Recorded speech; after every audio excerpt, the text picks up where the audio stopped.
হাইকোর্টের নির্দেশ প্রত্যাখ্যান করে কোটা বাতিলের দাবিতে রাজপথে আন্দোলন চালাচ্ছে শিক্ষার্থীরা। তবে কোটা ইস্যুতে এবার মুখোমুখি হয়েছে দেশের বৃহত্তম দুই ছাত্র সংগঠন বাংলাদেশ ছাত্রলীগ এবং জাতীয়তাবাদী ছাত্রদল। মুখ খুলেছেন একসময়ের কোটা আন্দোলনের নেতা নুরুল হক নূর। এসব আসলে কিসের ইঙ্গিত দিচ্ছে? সরকারি চাকরিতে বিশেষ চাহিদা সম্পন্ন ব্যক্তিদের স্বল্প কোটা ছাড়া অন্য সব কোটা বাতিল চেয়ে ছাত্রদের নেতারা বলেছেন, সাধারণ শিক্ষার্থীদের কোটা বিরোধী আন্দোলনে সমর্থন আছে তাদের। অপরদিকে শিক্ষার্থীদের ব্লকেট কর্মসূচি থেকে সরে এসে নিজ নিজ প্রতিষ্ঠানে শান্তিপূর্ণ কর্মসূচি পালনের আহ্বান জানিয়েছে ছাত্রলীগ। বৃহস্পতিবার দুপুরে ঢাকা বিশ্ববিদ্যালয়ের মধুর ক্যান্টিনে সংবাদ সম্মেলন করেন ছাত্রলীগের কেন্দ্রীয় নেতারা। 250-টিরও বেশি ডিজাইন অপশন নিয়ে ওয়ালটন স্মার্ট ফ্রিজ, বোঝে আপনার প্রয়োজন। এতে কথা বলেন সংগঠনটির সভাপতি সাদ্দাম হোসেন এবং সাধারণ সম্পাদক শেখ ওয়ালি আসিফ ইনান।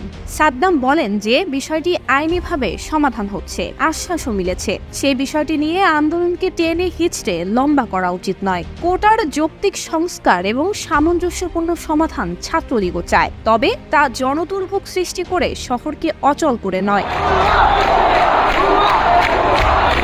অপরদিকে দেশের অন্যতম রাজনৈতিক দল বিএনপি এবং তার সহযোগী সংগঠন জাতীয়তাবাদী ছাত্রদল কোটা বিরোধী আন্দোলনে আগে থেকেই সমর্থন দিয়ে এসেছে। এবার ছাত্রদল বলছে এই কর্মসূচিতে সরাসরি যুক্ত আছেন তাদের কর্মীরা। বৃহস্পতিবার রাজধানীর নয়াপল্টনে বিএনপির কেন্দ্রীয় কার্যালয়ে সংবাদ সম্মেলনে সংগঠনটির নেতারা বলেছেন, সরকারি চাকুরিতে বিশেষ চাহিদা সম্পন্ন ব্যক্তিদের স্বল্প কোটা ছাড়াও অন্য সব কোটা বাতিল চান তারা। ছাত্রদলের সংবাদ সম্মেলনে উপস্থিত ছিলেন বিএনপির সিনিয়র যুগ্ম মহাসচিব রুহুল কবির রিজভী। তিনি অভিযোগ করেন, আদালতকে ব্যবহার করে সরকার আবারও কোটা বহালের ষড়যন্ত্র করছে।